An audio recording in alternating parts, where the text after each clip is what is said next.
Hello friends, ఇది cauliflower pakoda chutney తయారు చేసే విధానం. ముందుగా కాలీఫ్లవర్ కడుక్కొని నీళ్ళలో ఇలాగ నేను చూపించినట్లు నీట్గా కడుక్కోవాలి.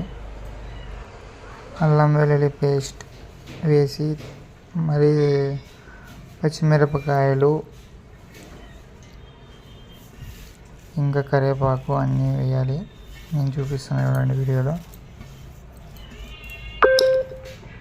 మొత్తం వేసేసి టేస్టింగ్ సాల్ట్ చూడండి, అలాగే కొంచెం గరం మసాలా,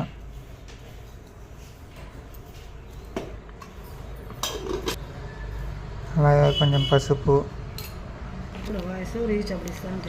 తగినంత కారం వేసుకోండి. ఎక్కువ కారం తినేది ఎక్కువ కారం వేసుకోండి, తక్కువ తినేది తక్కువ కారం వేసుకోండి.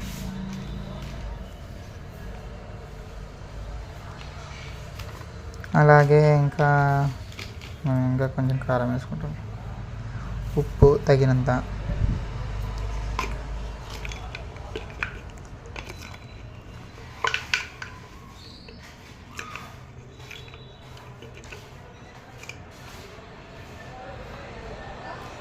అలాగే కొంచెం కలర్.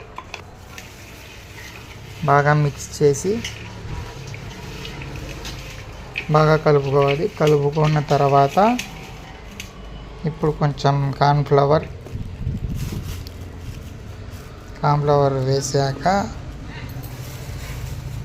మైదా కొంచెం వేస్తున్నాను. మైదా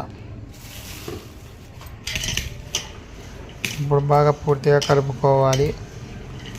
మొత్తం కలుపుకొని కొన్ని నీళ్ళు వేసి కలుపుకొని మన పకోడా టైప్ టెక్స్చర్ వచ్చేలా కలుపుకోవాలి.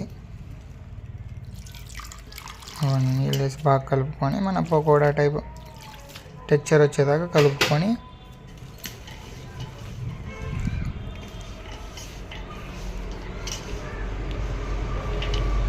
బాగా మిక్స్ చేసి అదిగోండి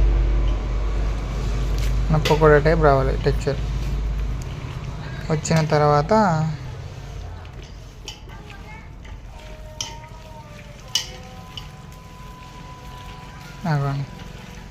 ఇలా వచ్చింది చూడండి కలర్ ఎంత అందంగా.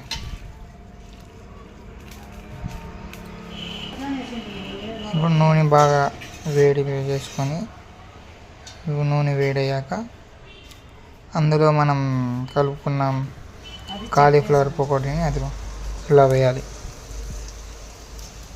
ఇలా వేసిన తర్వాత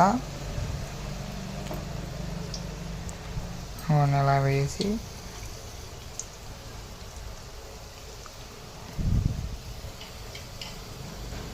వేసిన తర్వాత చాలా రెడ్ కలర్ వచ్చిన తర్వాత మనం వాటిని తీసేసుకోవాలి. అవ్వండి ఇలాగా రెడ్ కలర్ అవ్వండి. ఇలా అయ్యేంత వరకు వాటిని వేయించుకొని ఆ తర్వాత తీసేసుకోవాలి. ప్లేట్లోకి తీసుకున్నాక ఇలాగుంది చూడండి ఫ్రెండ్స్. చాలా బాగుంటుంది. మా అమ్మ ఇలాగే చేసి పెడతా డైలీ.